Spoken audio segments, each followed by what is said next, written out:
देखो, आप भले ही मेरी जेठानी हो, लेकिन भूलो मत कि आप मेरी बहन भी हो। कितना रोब झाड़ती हो आप।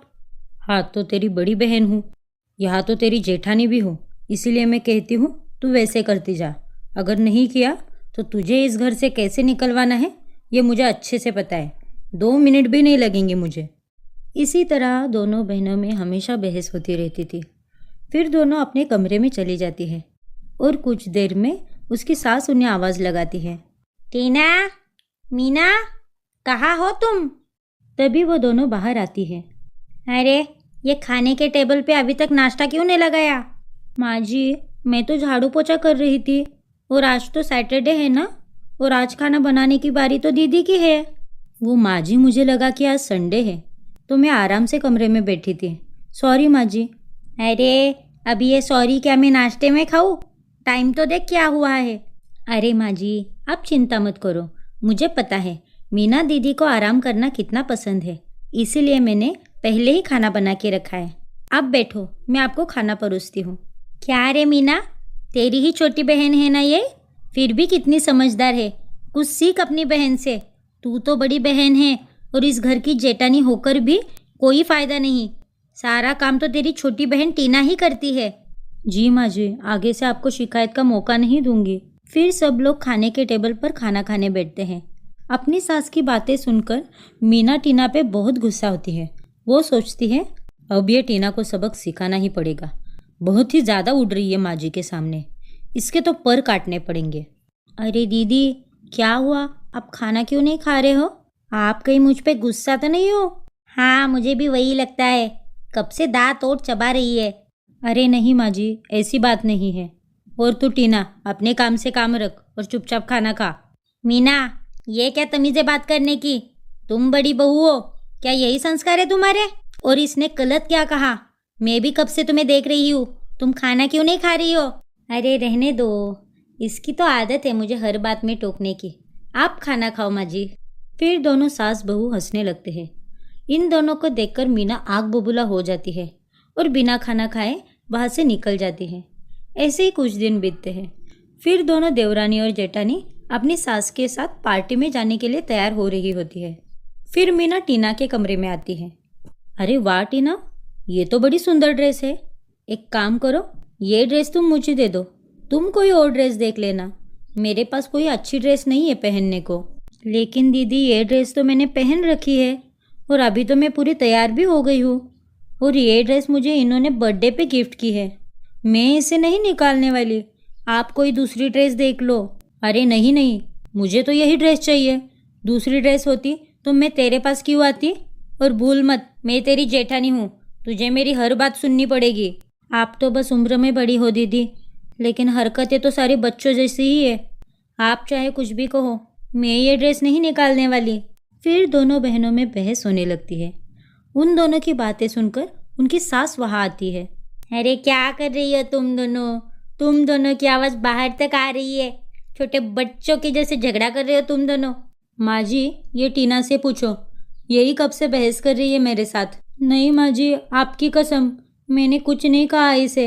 ये दीदी ही है जो मुझसे झगड़ा कर रही है। ये तो मुझसे मेरी पहनी हुई ड्रेस मांग रही है और मुझ पर जेठानी होने का रोब झाड़ रही है।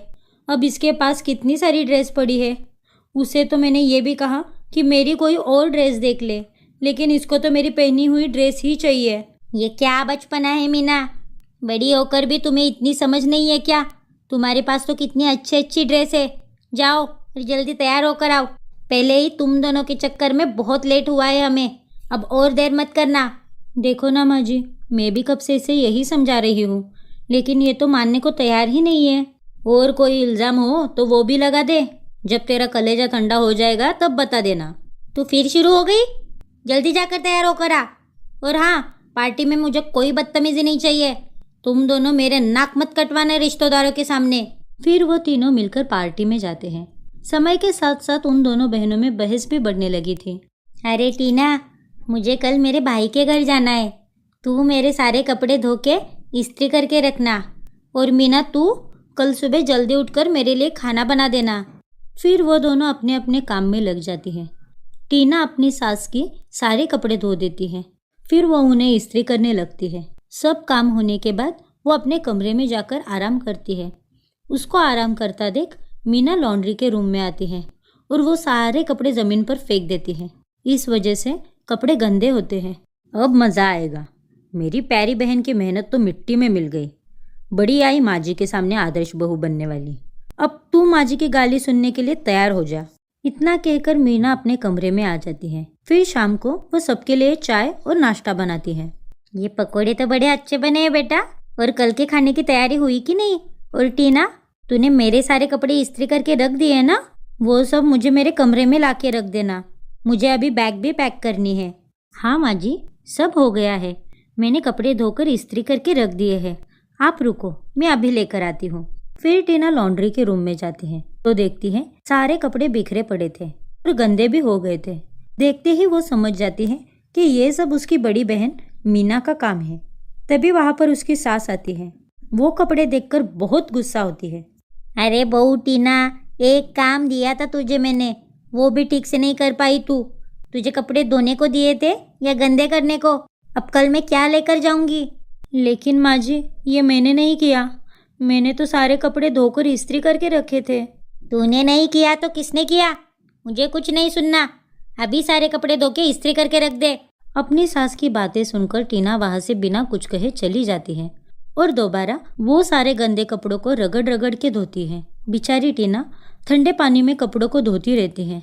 फिर वो सुखा के उन्हें इस्त्री कर देती है और अपने रूम में जाके आराम करती है। पूरी रात ठंडे पानी में काम करने की वजह से टीना को काफ़ी तेज बुखार आया था। अपनी बहन की बिगड़ती हालत देखकर मीना को बहुत दुख होता है। उसे अपनी गलती का पछतावा होता है। माँ जी, मुझे माफ़ कर दीजिए। टीना की ये हालत मेरी वजह से है। मैंने ही कल सारे कपड़े गंदे किए थे। अगर मैं ऐसा नहीं करती तो टीना को इतना काम नहीं लगता। मुझे माफ़ कर दो टीना। तू मेरी छोटी बहन होकर भी कितनी समझदार है और एक मैं हूँ, तेरा हर काम डबल कर देती हूँ। आई एम रियली सॉरी टीना। कोई बात नहीं दीदी, मैंने आपको माफ़ कर दिया। मैं आपसे भले ही छोटी हूँ, लेकिन मेरा दिल बहुत बड़ा है। उस दिन के बाद वो दोनों बहनें प्यार से रहने लगती हैं।